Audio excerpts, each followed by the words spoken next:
Paul Tarbox asked obviously a huge question in Connecticut. Thank you, Paul, and thank you for your great work.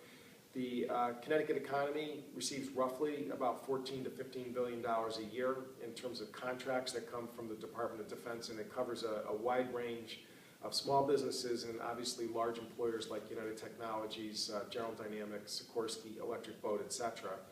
And what we know right now, since I sit on the Armed Services Committee, is that, for example, the Navy, which has to hit a target in terms of spending reduction, and we're 5 months into the fiscal year, is already looking at ways to reduce spending that they can get quick results. So, for example, furloughs of DoD, Department of Defense employees, are already being planned, and we're looking at roughly about 22 days for the balance of this year. Again, for civilian workers down at the sub-base, or for civilian workers who work for the Connecticut National Guard, they would lose days because of these furloughs if they go into effect.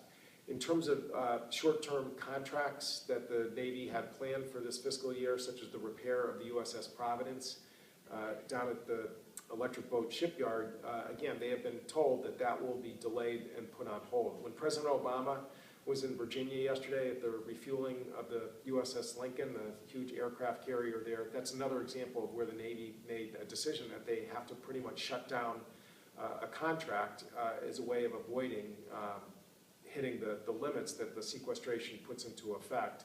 This is obviously terrible policy. It's like saying you're going to save money by not doing an oil change in your car. You pay with those kinds of decisions, and it would daisy chain its way through the fleet of our country if we, again, have these delays to keep boats like the Lincoln and the Providence operational. And it's, again, another reason why sequestration needs to be defused and cut off. And again, I'm sure in some of the other questions we can talk about smart ways that we can reduce the deficit without, again, having this damaging mechanism go through critical programs.